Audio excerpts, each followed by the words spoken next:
It was one of those quiet evenings that smelled like rosemary and rain. The kind that made me believe, just for a moment, that life could still feel normal. I was standing by the stove, stirring a pot of tomato soup, my late husband's favorite, ironically. The news hummed softly in the background, something about traffic delays on the interstate. My phone was face down on the counter, notifications blinking like tiny warnings I chose to ignore. The house felt too still. Even the clock seemed hesitant to tick. I caught my reflection in the window, hair pulled into a neat bun, a silk blouse I hadn't bothered to change out of after work, sleeves rolled up, trying to look composed when I didn't feel it. Then a knock. Sharp. Hesitant. Not the friendly kind. I froze. The wooden spoon midair. When I opened the door, the sight of the uniform hit me before his words did. A police officer, hat in hand, eyes careful. "Ma'am," he said quietly, "your husband was—" The world seemed to tilt. The steam from the soup clouded the air between us, blurring his face for a moment. I remember thinking how strange it was that I could smell burning basil and yet feel nothing at all. People think those moments come with screaming or fainting, but sometimes they come with silence. Heavy, suffocating silence, and the realization that part of you already knew this day would come. Before the knock, before the silence, there was him. Daniel Matthews. The man everyone said was too good to be true. He had that kind of charm that could make you forget your own name, a dimpled smile, that low laugh that made you believe he'd never lie. When we first met, I was 24, working as an assistant in a real estate firm, and he was the ambitious broker with a plan for everything. He talked about houses like they were dreams he could build with his bare hands. I believed him. The first year felt like a movie. Sunday mornings at the farmer's market. Late-night drives just to watch city lights. He made promises like other men gave flowers, casually, beautifully, constantly. Then came the quiet shifts. The nights he came home later and later. The way his eyes started to wander when I spoke. The first time he told me, "You're overreacting, Claire." I remember standing in our kitchen, clutching my grandmother's bracelet, a thin silver chain with a single charm, a small heart engraved with the word strength. Grandma had given it to me the day I moved out of my parents' house. "You're stronger than your fears, sweetheart," she said. I hadn't understood what she meant back then. With Daniel, I learned. I learned how silence can hurt more than shouting. How being loved by the wrong person can feel like drowning with a smile on your face. He was never violent, not in the way people mean. But his words, they were sharp, calculated. And the worst part, he made me believe it was all my fault. I stopped talking to friends. I stopped going home for the holidays because he said my family didn't respect him. Bit by bit, I disappeared into the person he wanted me to be, quiet, agreeable, invisible. Until one evening, I found a message on his phone. A name I didn't recognize. A picture I wish I could unsee. That night, while he slept beside me, I slipped the bracelet off and held it up to the light. The word strength shimmered like a secret I'd forgotten. And for the first time in years, I whispered it out loud. That was the night I decided to start saving myself. Quietly, secretly, piece by piece. After that night, I didn't confront Daniel. Not yet. Instead, I learned the art of pretending. The smile that didn't reach my eyes. The "of course, honey" that hid my calculations. Every secret I kept was a brick in the wall I was quietly building between us. During the day, while Daniel chased deals and flattered clients, I began taking small freelance writing jobs, blog posts, product descriptions, anything that paid. I told him it was just something to keep me busy. He didn't care enough to ask more. At first, the checks were small, $50 here, $100 there. But every deposit went into a savings account he didn't know existed. I named it Project Freedom. Late at night, when he'd fall asleep with his phone face down beside him, I'd sit at my laptop, the glow of the screen painting my face in pale light. I'd write about everything: love, loss, hope, women finding their voice again. Sometimes I cried while typing, sometimes I smiled.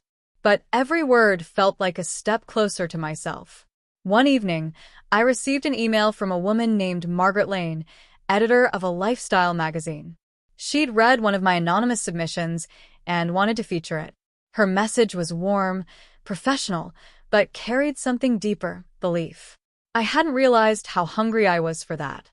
Over the months that followed, Margaret became more than an editor. She became a quiet mentor, someone who saw me, not the version of me Daniel had sculpted. "Claire," she said once during a phone call, "your writing has weight because it's honest. Don't ever let someone make you feel small for being real." Her words lit something inside me that Daniel couldn't extinguish anymore. The more I worked, the more I earned. Slowly, my secret savings grew. Enough for a small apartment, enough for a plan. I started to imagine a life that didn't orbit around him. A life where my silence wasn't survival, but peace. Of course, Daniel noticed changes, the confidence in my tone, the way I didn't flinch at his cold remarks anymore. He started probing. "You've been distracted lately, Claire. Who are you texting?" I learned to answer calmly. "Just work stuff." It unsettled him, my calmness, my lack of fear. And in some twisted way, that gave me strength too. Then came the day Margaret invited me to attend a women's writing conference in Chicago. "You'd fit right in," she said. "Your voice deserves a room." I told Daniel it was a business seminar. He barely looked up from his phone. That trip changed everything. In that hotel ballroom, surrounded by women who spoke openly, laughed loudly, and refused to shrink, I realized I wasn't broken. I was simply unfinished. When I came home, I looked at Daniel and didn't see a partner anymore. I saw a lesson, painful, necessary, complete. From that moment on, every choice I made was for the woman I was becoming, not the wife he wanted me to be. The officer's words hung in the air, heavy and unfinished. "Ma'am, your husband was—" He hesitated, eyes flicking toward the flickering light above my porch, as if the sentence itself might break me. "In an accident. There was a collision on Highway 72. For a moment, all I heard was the ticking of the clock inside the house. Then nothing. No sobs, no shock. Just emptiness. The kind of silence that settles deep in your bones, where grief should be, but doesn't live anymore. He kept talking, something about emergency response, fatal injuries, they did everything they could. His voice faded behind the rush in my ears, that strange, hollow hum that comes when the world starts over. I nodded, mechanically, like someone following a script. "Thank you, officer." It was all I could manage. He offered condolences, his hand brushing the edge of my doorframe before he left. The red and blue lights dissolved down the street, leaving me standing there alone, framed by the doorway, spoon still in hand, soup burning quietly behind me. When I walked back into the kitchen, the air smelled sharp, tomato and smoke. I turned off the stove, leaned against the counter, and let out a sound I didn't recognize. Not a cry. Not relief. Something in between. I should have called someone. Family. Friends. Anyone. But who do you call when you're not sure what you've lost? I wandered into the living room, my eyes landing on his leather briefcase by the door. The one I'd stopped touching years ago. Something made me open it. Inside, folders, receipts, and a thick envelope labeled private. I don't know what I expected. Maybe a will. Maybe paperwork for the dealership he claimed to be closing on. What I found instead were bank statements, credit cards, documents in names I didn't recognize. He hadn't just been unfaithful, he'd been living an entirely different life. One line caught my breath. Transfer $48,000. C. Matthews Consulting. My name. My business. My secret account. At first, I thought it was a coincidence. But then I realized he had found out. Somehow, somewhere along the line, he discovered my writing work and moved money into my account. Not out of generosity. No, Daniel never gave without a reason. It was a cover. He'd been using my identity to move funds. The pieces clicked together painfully. The strange calls, the late nights, the paranoia. He wasn't worried about me leaving him. He was worried about being caught. I sat there for hours, papers spread across the coffee table, the bracelet on my wrist glinting every time I reached for another document. It was almost poetic. The man who tried to erase me had ended up leaving everything in my name. The next morning, I met with an attorney. She read through the documents, brow furrowed, then looked up at me. Claire, technically all of this, the accounts, the assets, they're legally tied to you. He moved them under your name months ago. I let out a slow, careful breath.